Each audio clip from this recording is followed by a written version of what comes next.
Wellspring.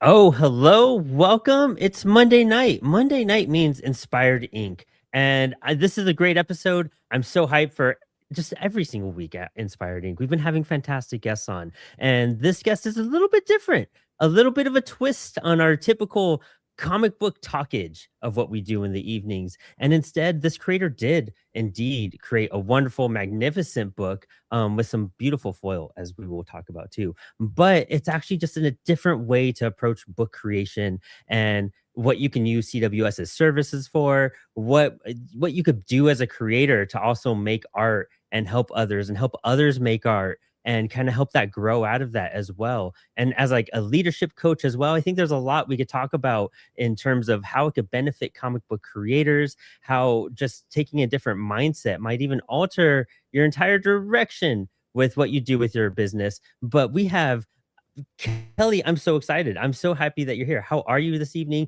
We have some people popping up in the chat right now, and we're going to talk a lot about the Alchemy Workbook and what you do in general. But good evening. Thank you for joining us tonight. Great. I'm super excited to be here and have this conversation and talk about, the intersection of art, leadership, creation, all of it. Yeah. So you put out a book called the Alchemy Workbook. And you have a co-author on it as well. And you created this, and look at this beautiful foil that you actually chose with this design. And actually designed, for those who are listening and watching and know CWS, the book designer was Max Flowers. Max is our co-host on Spilled Ink every single Thursday. So shout out to Max for what he did on this book in general. But Kelly, this was really your vision with creating this book. Tell us about the Alchemy Workbook and the intention behind it. Sure. And first, I just want to double down on the shout out to Max Flowers. He was just instrumental in making this book beautiful, right? Yes. My co-author and I brought the ideas and he brought the beauty. So it was fantastic. Why he designs all of my books. No matter what, it's always Max. I love him so much. It makes it all look so good and so easy to work with on top of it. But the book itself, so Alchemy Workbook is a workbook that helps you design what you want to do, be, create next. The subtitle is Journey into Your Next, and that's exactly what the workbook does. It takes you on a 5-phase journey to help you identify and start to put shape to maybe the muddy, murky outline of what it is that you want to do, be, or create next.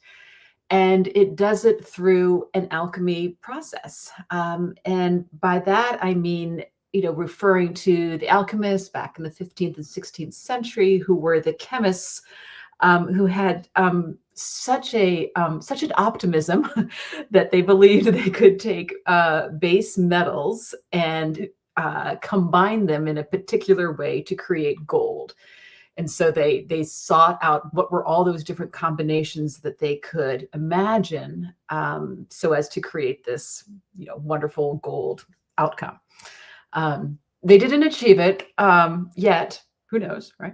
But the allegory holds for this book because the exercises in the workbook take the knowledge that you already have, the wisdom, the experience, the artistic expression, the dreams and thoughts of what you want to do or be next, and combine those in different ways through different exercises, thought questions, art prompts to help you alchemize what is that thing that you want to do next. So that's what the book is. I love that so much because I think as creators, we do get stuck sometimes, either stuck in, just a position of where we could take our art next, where we could think, where we could open ourselves up to. And especially in this day and age where there's a lot on our phones, a lot in, the news, and a lot of distractions and a lot of just things everywhere. So you kind of lose more focus on what you're trying to be. And sometimes it's a response. Sometimes you just kind of feel muddled down, breaking through algorithms and just that, I don't want to say lack of success, but you could feel like there's like a lack of success because it's hard to get attention sometimes. And so you could get stumped. And so by looking inward a bit more, we're kind of rediscovering or reigniting that creative spark is very essential in this day and age. I feel more than ever. Do you think, maybe what kind of came out of COVID and some of the other things the past few years have really inspired the creation of this book? Yeah, yeah. It absolutely has. And, and to your point about, breaking through the algorithms, the book starts off, one of the first pages says, this book has no answers yet. Right. So we are not going to, shove our ideas down your throat. We are not going to, lay out a clean palette of, exactly what you should do next. Rather, we're going to ask the questions and provide the space for you to step back from all of that input that you get as artists or creators or leaders, whoever we're talking about, to step back from all of that input and go inside and understand what is important or meaningful for you to do next.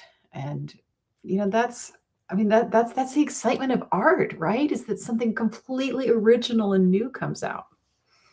And so how did you start to discover this? How did you start to alchemize and find the right ingredients to put this book together? Because, like you were saying, they're trying to, back in the 1500s, trying to find a way to put these elements together to create gold. How did you literally create gold with what you put together in this book? Yeah. So my co-author and I like to talk about how Alchemy Workbook created itself, because we used the process in the book to create the book. So what I mean by that is uh, we took ourselves through each of the 5 phases that make up the book and used those exercises to identify what the book would look like ultimately. And to identify those, well, the way we came up with the idea of the 5 phases is that we used the framework of the hero's journey, right? Kind of the classic narrative of the hero. You see it in everything from, Beowulf to Star Wars, right?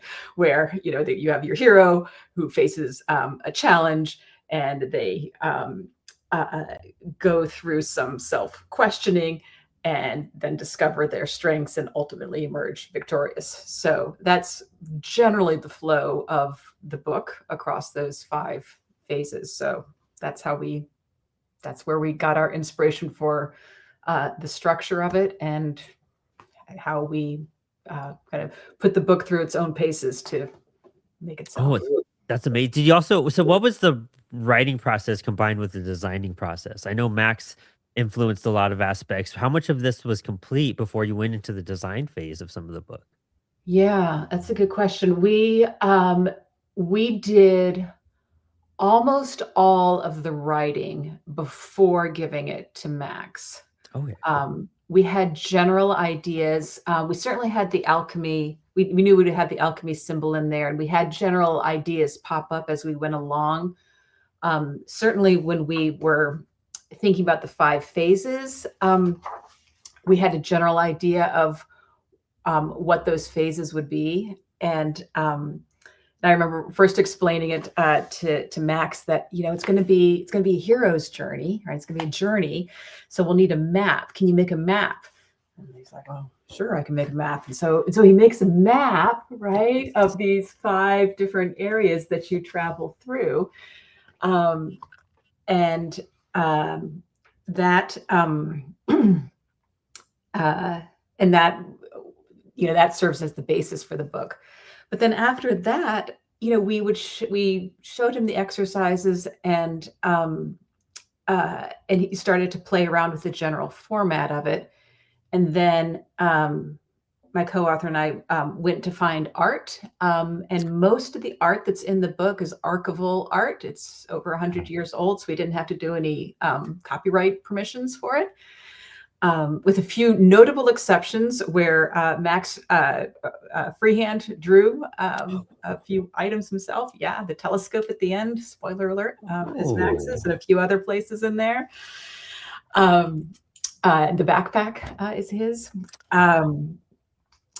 And we found all this art and then just dumped it in this huge Google Drive folder and said, "Here you go, Max. Here's all this art." Like, we have a general idea of what goes where.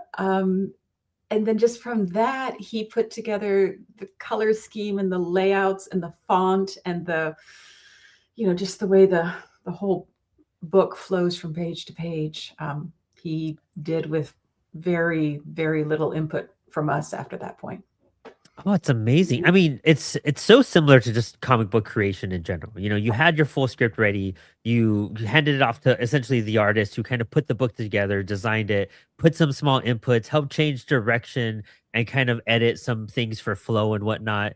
And then you collaborated and had this beautiful, completed product. And even what's great about the symbol too is that every stage kind of puts together the symbol. I believe every chapter is a section of this, and then you kind of build into it as well. So you become complete by the end of it.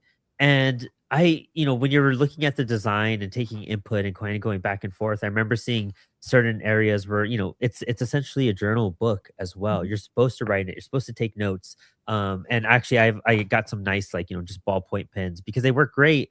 Used a 60-pound cream off-white, and it seemed to serve this book entirely well. But it's a great format for just someone who's using printing services to create something that's just so unique and universally applicable, because this isn't just for creators, you're a leadership coach as well.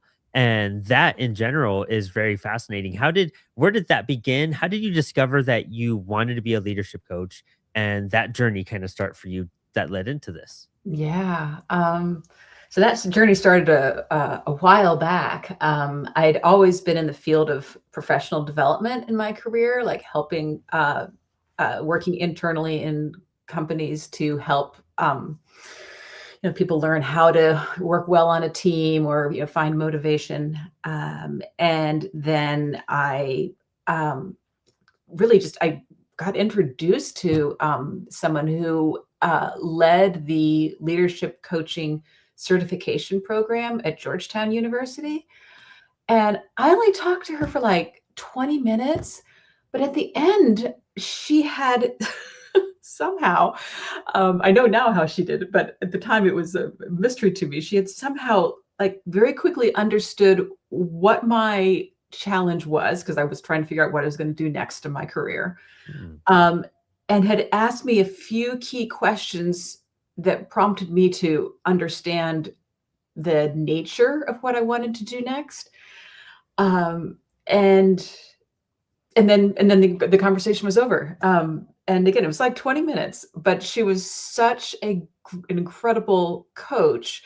In addition to being the leader of this coaching program, not surprisingly, but she was such an incredibly good coach that she was able to help me understand what my answers were, even though she had just met me 20 minutes ago.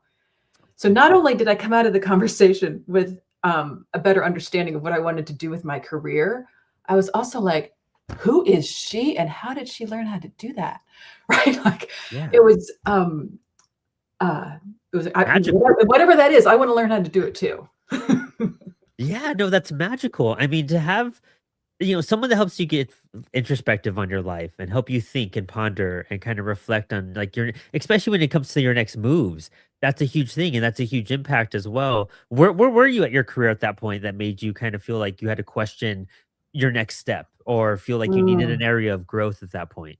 Yeah, I was, I don't know, corporate drone comes to mind as a way to describe where I was in my career. Um, yeah, I had been at the same consulting firm for about 13 years, Oh, okay. and I'd become really, really good at my job, and so good that my personal identity had been lost, and my job, like my title, professional development manager, like, had somehow become my persona. And I just remember realizing it one day and going, I I actually don't know who I am at work. I know what I do and I know how to get all the work done and I know who to contact for what and I know how to solve different problems. But I have no idea, but I'm not anyone. I'm not me at work. Mhm.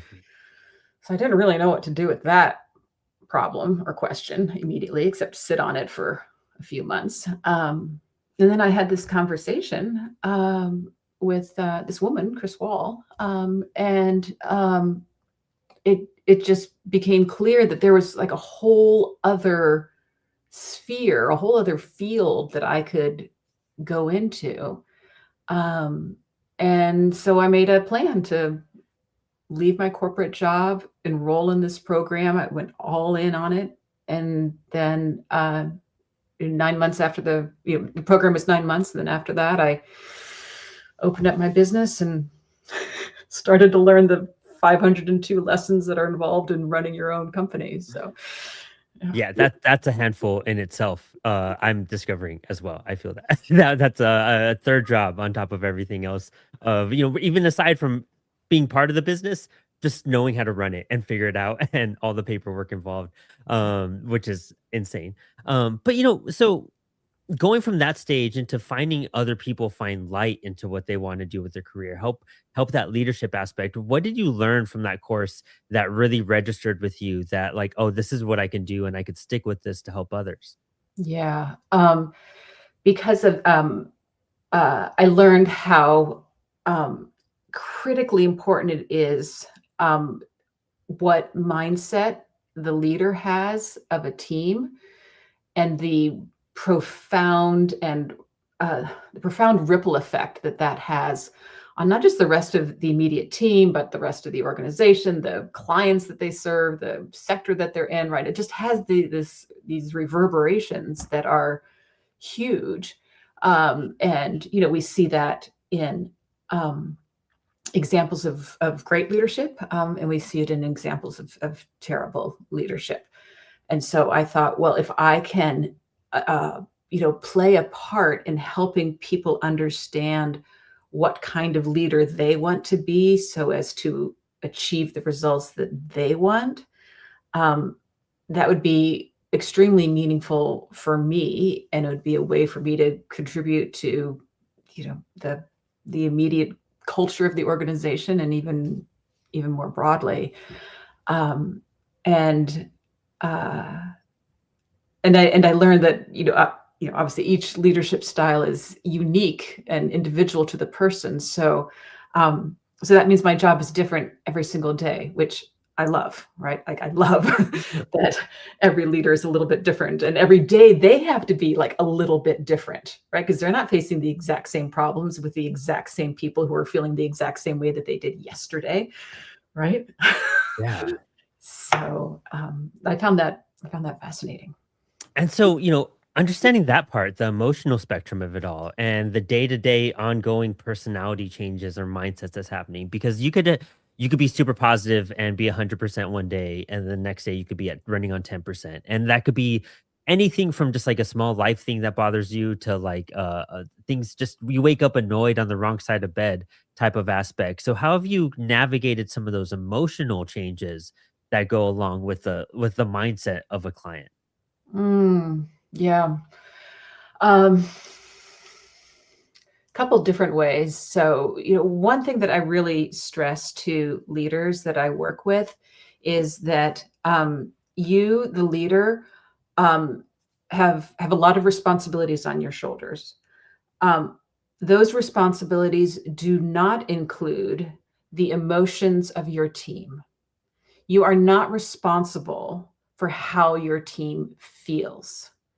You're not responsible for that because you can't control it. You do not have, puppet strings to make them happy, make them motivated, right? So if you don't have control to do something, you can't be responsible for it, right?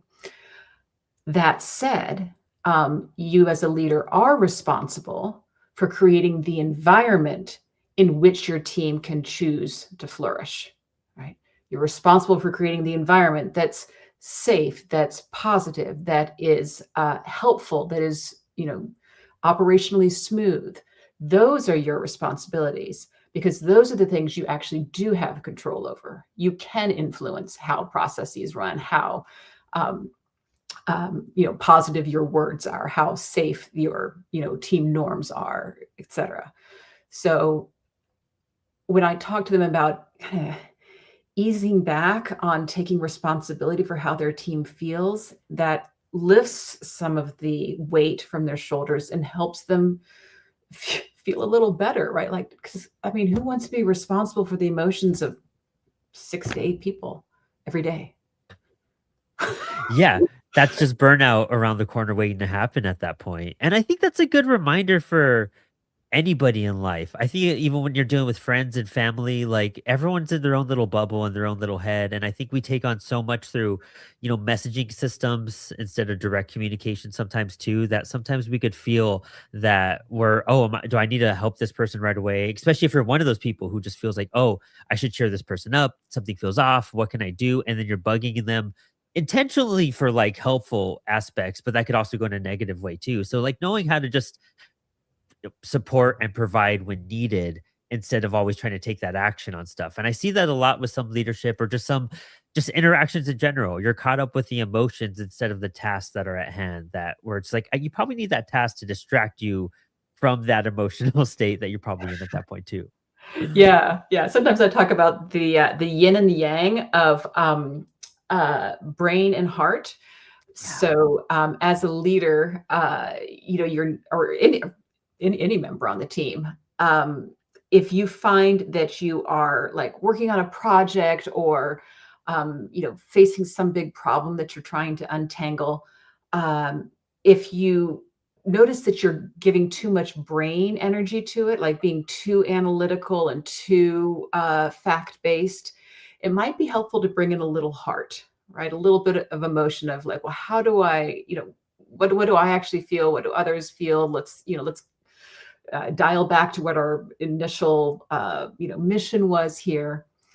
And then conversely, if you're, being aware of if you're running, um, if you're giving too much priority to emotions, right? Making decisions just based on only how people feel and what people really want to be happy, then maybe it's time to give a little bit more brain energy to it and be more objective and data based in your decisions. So, um, that also can be a way to um, head off the burnout and um, bring a little bit more balance, because staying in either one of those two spheres is exhausting long Yeah. term. Yeah, because then you're just cracking down on like the wrong thing for too many approaches at that point, and it's hard to when you're on either one of those spectrums, y- you're kind of like if you do too much brain, you're just ignoring your community at that point, or your everyone around you, and then when you're pouring in too much heart, you're being way too considerate, and therefore the brain aspect isn't really being carried through because you're carrying through with that heart and that fluffiness and that let's make it easier in that sense and kind of carry through it with a better way and well, not better way, but in a smoother way to where it's not overworking people. So that balance is important, especially in any sort of corporate job, creative job. I mean, when you're talking about making something with art, you want to make something with intention most of the time. You want to have a Mhm. point to it, but also like if you get too scared to challenge yourself, that's going to get in the way as well. And so, what do you do with leaders at that point that are kind of on that back and forth? Are there different, you were saying that there's different categories on different types of leaderships. Is there somebody that fills in too many spots who can't really decide what type of leader they are? Or how do you Mhm. kind of break them down into specific categories instead of being so broad? Yeah, yeah. It depends on the person, right, and how kind of how they learn best. But there's two approaches that I often use. One is for my more analytically inclined people. There's something Daniel Goleman. He was the kind of considered the father of emotional intelligence. Came out with that whole theory in the late '90s. He wrote some research about the 5 different leadership styles that he and his research team discovered over a longitudinal study of the most effective teams. And I won't get into the details of it, but he identified 5 different types of, authoritative, diplomatic, um, uh, uh, prescriptive, uh, and I'm gonna freeze on the last two. Um, but what his research showed is that of these 5 different types, the most effective, the were the most effective, um, the very best leaders had 2, maybe 3 of those styles. So not to try to exhibit all 5 styles, because that's just kind of, cognitive overload, and you kind of end up looking like a chameleon all the time. But focusing just on having 2, maybe 3 styles that you lean towards. So, I share those definitions with my clients, and have them think about which style speaks to them most. So that's what I do with my more analytical leaders. For the ones who like to kind of like free associate and free think, I give an analogy of building a mosaic. So a mosaic is made up of lots of different pieces of different colors and shapes. And so I ask them to create what would be their leadership mosaic, and to go out and for the next, 2, 3, 4 weeks, notice which leaders you see that you really admire, that you really respect. And when you notice a person like that, zero in on what trait, what characteristic, like what are they doing exactly that you like so much? And then pluck that little piece out and put it into your mosaic, right? And then go and notice the next leader that you admire, zero in on what it is specifically that you respect about what they're doing, pluck out that little piece, add it to your mosaic, and so on until by the end you've created an actual mosaic. I mean, some of my clients actually do this. They create it's like a little mosaic of words or colors of what their particular leadership combination looks like. Oh, So wow. those are 2 ways that come to mind. So what are some of the leaders that you feel have inspired you to actually fulfill this and continue this journey in yourself? Oh gosh, that's such a great question. There are so many.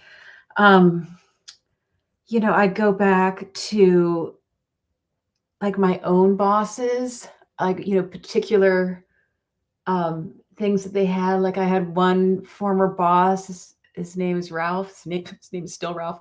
Um, and he was really he had so much humility. Like he would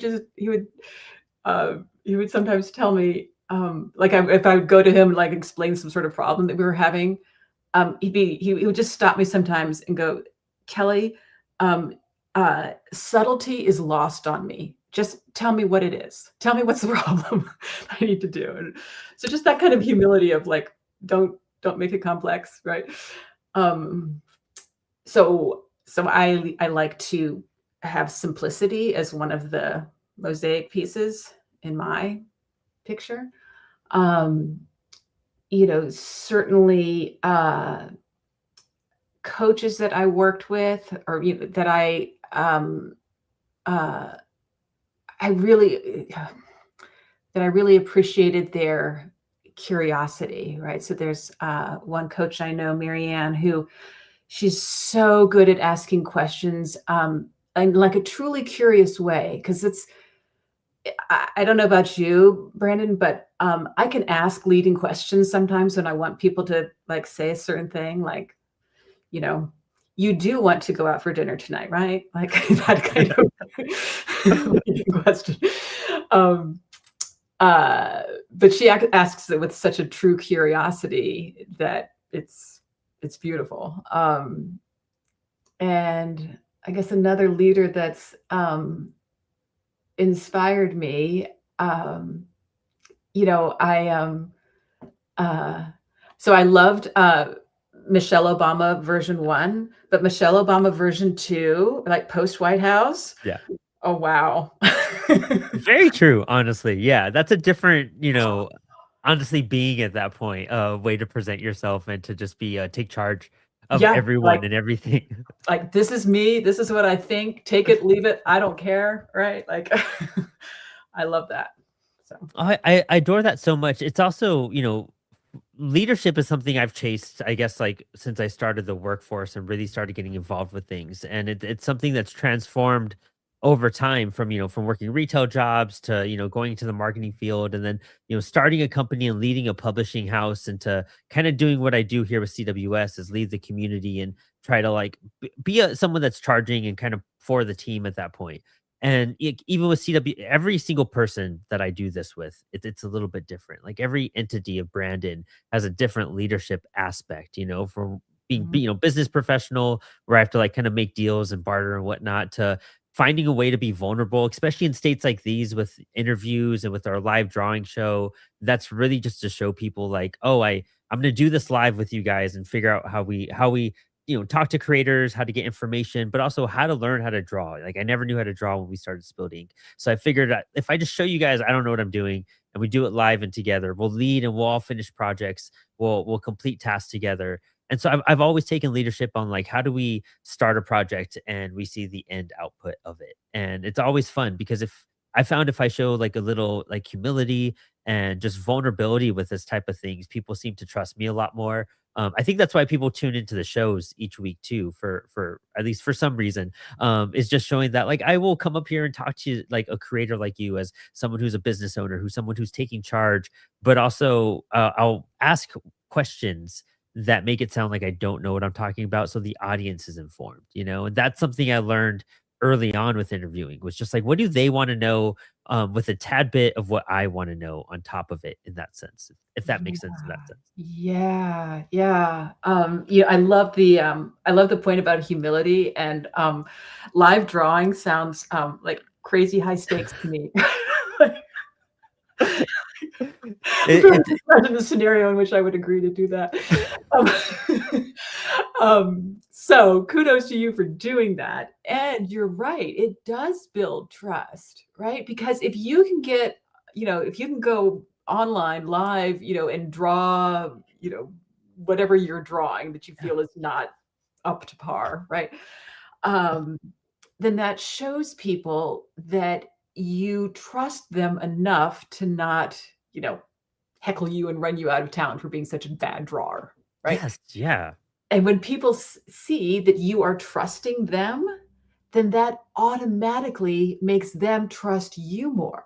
It's this fascinating, it's reciprocal theory of trust, right? Where the extent to which you show me that you trust me, I will show you back the same amount of trust, right? And then when you get that trust back from me, you're like, oh, well, that's cool. All right, she trusts me. Well, I guess I can now, paint, on video too, or whatever it is. And it just continues to grow and expand. And that's exactly what happens on a team too, right? The leader just has to show a little bit of humility, a little bit of, humanness, flaws. And the team is like, oh, he or she trusts us enough to, to show that. I guess we can trust them. Yeah, 100%. It's always about inspiring, and I always feel like the leaders are always there to take charge and inspire the people to do their part, because if we're all doing our little fragment of the pie, you're going to have a full pie and you're going to be able to like have a great dish, It's going to all come together really well, but it comes from inspiration. And when you're not inspired, it's going to come out rotten. The ingredients are going to be right. There's going to be misproportions of stuff. And when you have that, your team doesn't seem to gel together as much either. You don't want your team to come together because they don't like the boss. They want to come together because look at how the boss is providing this workspace or providing this environment for us to thrive. Um, Yeah. and I think, Dan at CWS, I mean, I know he's my boss and whatnot, but great job at that. Like the guy gives people opportunities and he's given me a place to flourish, to do these type of things and to trust the CWS name and to talk to creators and spread out these interviews. And it's all been purely out of trust. He let me gave that advantage. So it's always been good to have, places where you have good leadership, and it changes your mental state. It changes your aptitude after work as well. What advice do you give leaders who overwork themselves, because I know it's probably a big thing in general of just like you don't want to be on the clock 24/7, but some people running their own business, I'm sure you might even feel that way sometimes too, is Mhm. how do I just shut down for a bit? How do I calm down and not overwork myself and my team? Yeah, yeah. Uh, that one is, of course, very personal and unique to each person. But I do like to make a distinction between being a driving force and being driven.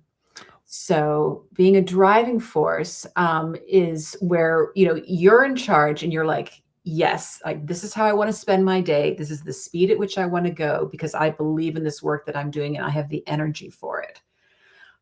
When you are driven, that's passive voice now, as opposed to active voice, which is driving force. When you are driven, then you're getting pushed. You are being, chased by demons. You are feeling that you have to, make some mark or succeed at something or, pass some sort of milestone.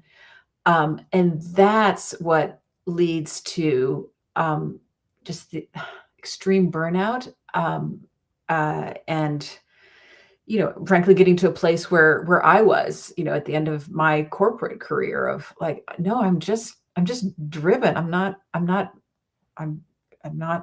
in charge anymore of my life.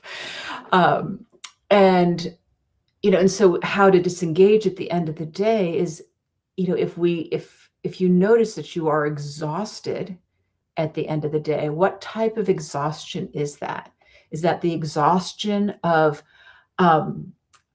achieving something that meant something to you and you feel good that you've done that or created that?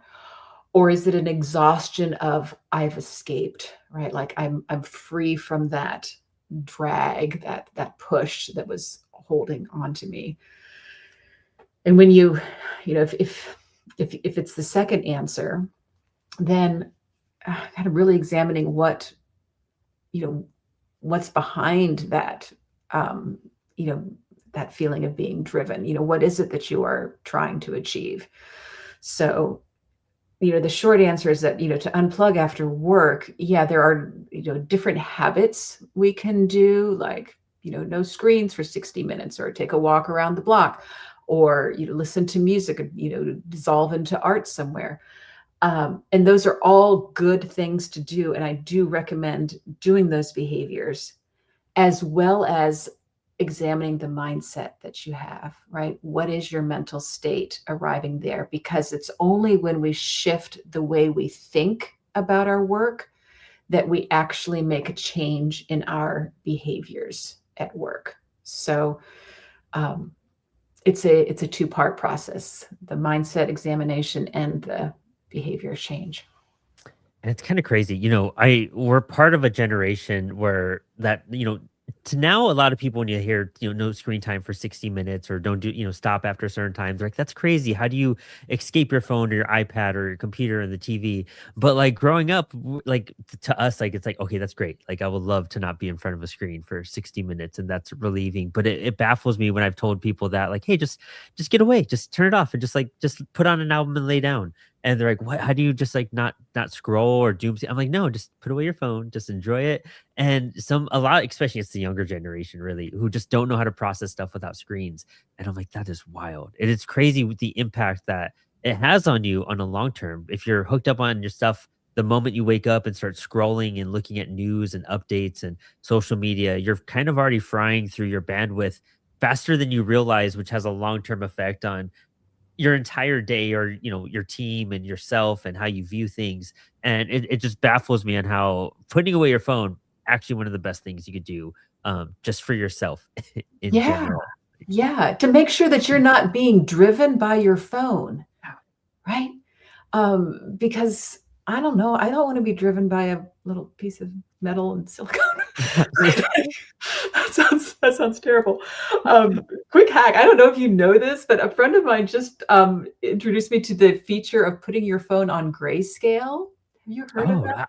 I've heard of it. I know it's an accessibility feature. What's the benefit behind that though? Yeah, well, she's been doing it for 2 weeks now, and she's noticed that it dramatically helps her to not spend as much time on her phone because it puts every image, whether it's your mail or your social or news, whatever games, they're all in grayscale. So it might be a little too much for some artists because Yeah. it's kind of sad, but that's the point, right? It's kind of sad. It's just black and white and gray. And so it's not as intriguing because Oh. as we know, these app designers, the marketers, right? They want to bring us in. And so they put up the colors and the images and the movement and the designs that draw us in. But those designs just lose all their power when they go into grayscale.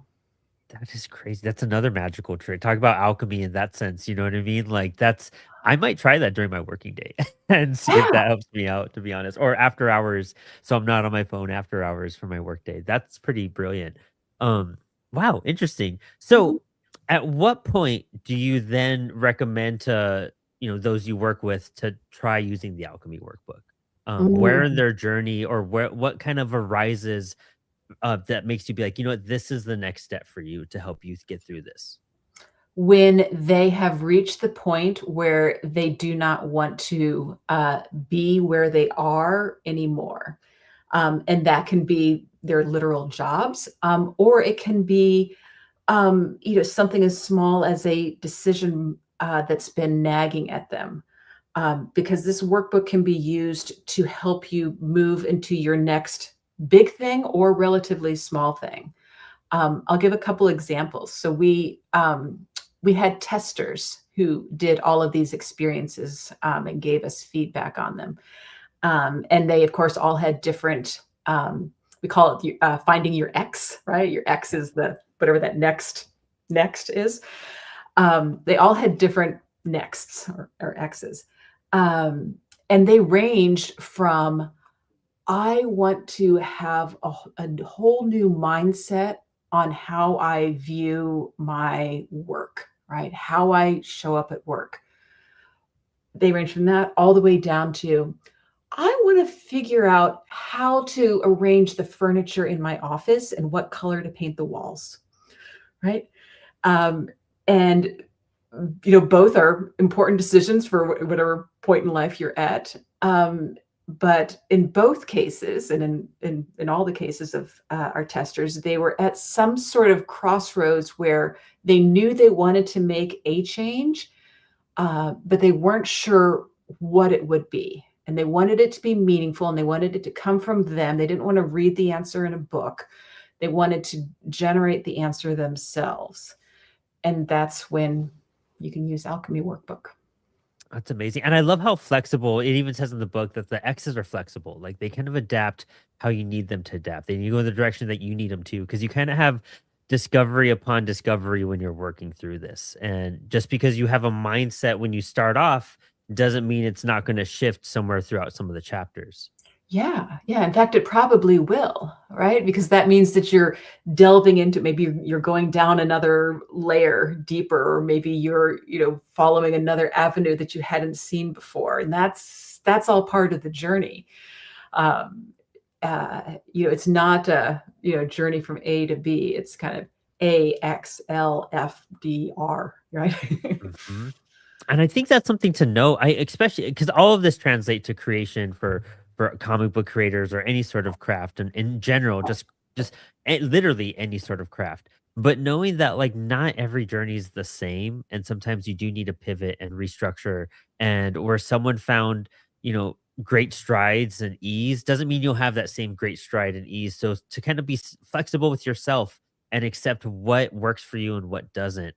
How do you kind of help out leaders and creators in general on when they are a bit too hard on themselves, where they're just kind of diminishing their own uh self-imposed impact with that they can do Mhm. in society or with their craft or with their business? Yeah. I talk to them about stories. Um, so, stories in the sense of stories that we tell ourselves that we think are true, but actually aren't. Right? It's actually a story that, kind of our inner critic, right? Our little gremlin. Sometimes I call it the itty bitty shitty committee, right? That just talks on and Yeah. on about how you're not good enough, smart enough, fast enough, blah, blah, blah, blah enough to do the thing, um, to really interrogate whatever story that is that the voice is saying to see how true is that story. And we have exercises in the book about how to identify those stories, see where they originally came from, and then dismantle them with some counter evidence that proves those stories aren't actually true. So I'll give an example. I had a story for years that I was bad in math. I'm just bad in math. I'm just bad at numbers. I can't do math. Right. That's just me. Yeah. Okay. Well, maybe we're going to This dismantle might my resonate. story. Yeah. So I examined the story and I was like, well, where does this story come from? And so I thought back and I tried to trace it. Well, I did. I traced it all the way back to 10th grade geometry, right? Mrs. Middleton, where she's describing geometry and I am lost. I have no idea. Like I'd been a good student, things were going fine, but then hit 10th grade geometry, bam, I couldn't grasp it. As a, what was I, 16, I 15? feel, yeah, somewhere around the 15. Yeah. Yeah. Couldn't grasp geometry. So I decided, well, that's because I'm bad at math. I'm bad at math. Graduate high school, think about what major I have in college. Well, I'm not going to do math because I'm bad in math. So I'll do humanities. Go there. Graduate college. What job should I do? Well, I can't do anything around math because I'm bad in math. So I'll go over here. So this story follows me all the way through with very little evidence to support it. Yeah, some confused days in 10th grade, right? And there could have been all kinds of other things going on that made me confused, right? When I was sitting in geometry class. But I still hold on to this story despite counter evidence like, I can calculate tip in my head. I do my own taxes. I, can, convert, different units of measurement, right? Like, so I have evidence that I, in fact, can do math. But I held on to this story that, had a big impact on me. So this is the answer to your question of, what do you do with leaders when they're getting down on themselves because they're not performing as they think they should? I asked them, well, what story are you telling yourself? Right? Are you saying something? And they might say, well, I'm just, I just can't relate to people, right? Like I can't do all this touchy feely stuff. I'm like, oh, really? Yeah. So pretend you're in the court of law and you have to give an argument that proves you actually are touchy feely, right? What evidence would you point to? They'll be like, oh, well, I do give my wife presents, right? Like, okay, good, right? And then we go from there and they start to recount all the ways in which they actually are empathetic, kind, touchy-feely people. So actually, I'm going to ban touchy-feely from my vocabulary. That's a whole other connotation now. That's not good. Well, that resonates so much. I mean, aside from the math aspect, 100%. I need to self-reflect on that a little bit more, to be Give it honest. a reflection, Brandon.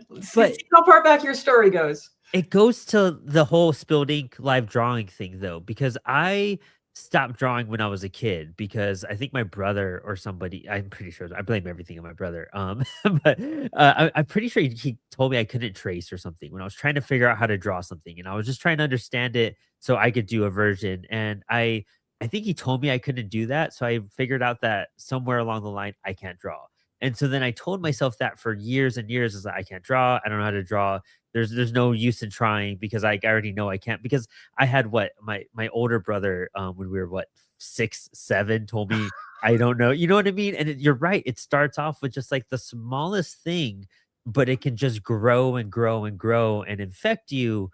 And it took me until I was 30 to be like, you know what, I'm gonna try to draw and I'll give it a shot. And like now I host a live drawing show and I draw at least for 2 hours every week, no matter what, because of spilled ink. But and it took me, I think I barely started calling myself an artist maybe a couple months ago after, the show's been on. We hit our 2nd year last May. We're entering our 3rd year this May, and it's still hard for me to call myself an artist because I spent 30 years saying I can't draw, I don't know how to draw. And that it's just a weird toxic thing that just builds up inside of you that you really do just need to try to conquer it. It's a fear. You take it on. Try it out now. I mean, there's things that you watched probably when you were 9, 10, 16, and then you're just like, this is ridiculous. I never want to watch this. And then, as you grow older, you're like, this is one of my favorite movies. Like it just you realize stuff as you get older and to take those shots. But that's really interesting. I never thought about it in that sense of where it can date back to reflect upon you. Yeah, yeah, and just to see, well, if I've been carrying it since I was, 15 or 7, like, how much longer do I wanna carry it for? Do I wanna Yeah. carry it for another 20 years? Yeah. Probably not. And at least you won't live in like a state of regret. At least you could say whatever problems or issues you think you had, you've tried to address them. You've tried to take them on, and that's better than continuing that narrative in in your head with that story. Yeah, It's yeah. interesting. It's, yeah, sometimes, our stories are, true at one point in our lives. I really was struggling in that class. But then they expire, right? Like, Mhm. we forget to throw them out, right? Yes. Yeah, with that growth. I love that. Kelly, this has been a wonderful, wonderful, and very enlightening evening of just different conversation, I think, than we're used to on the show. We always talk about craft. We always talk about the state of comics or how to make things or how to table and how to do all this.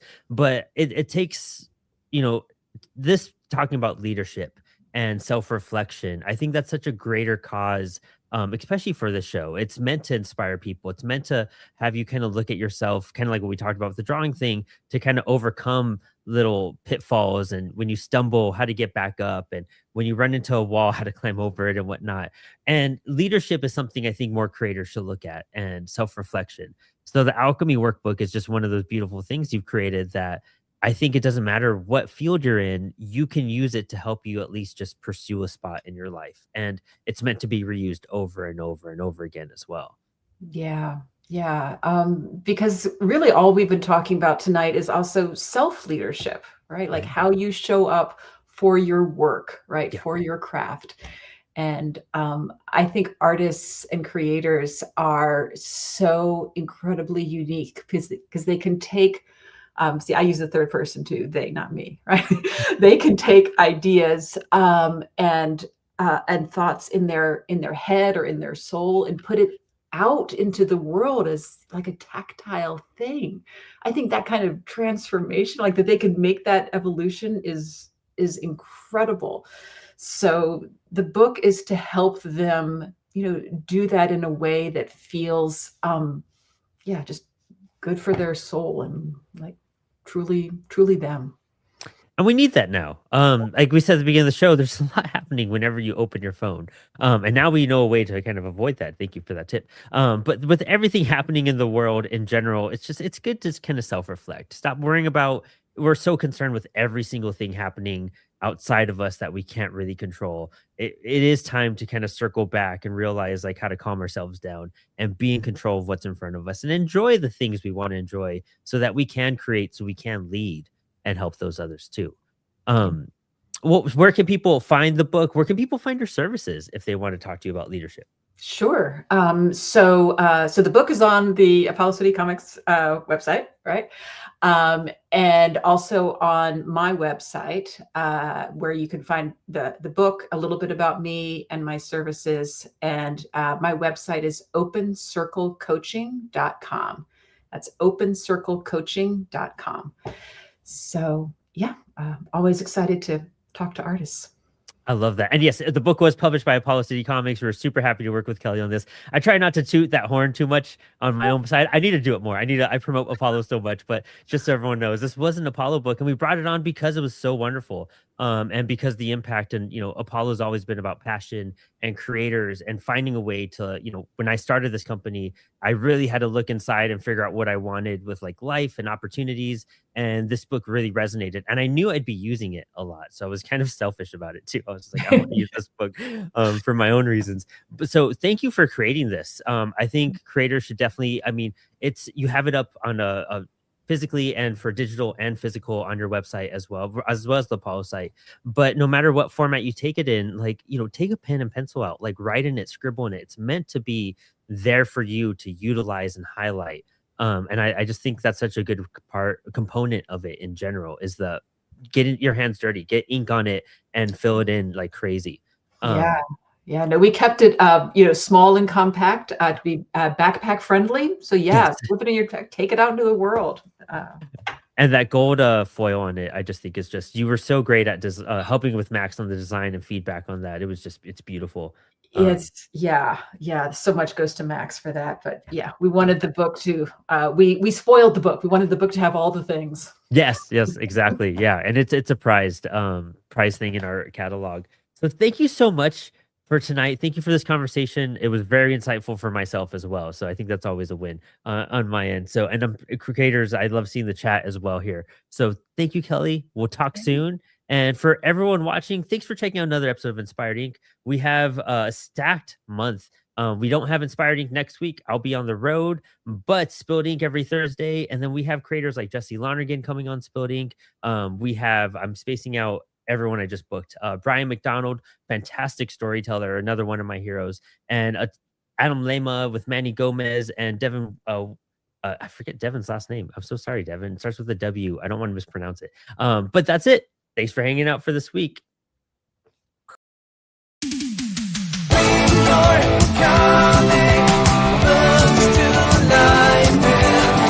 your comics with Comix Wellspring.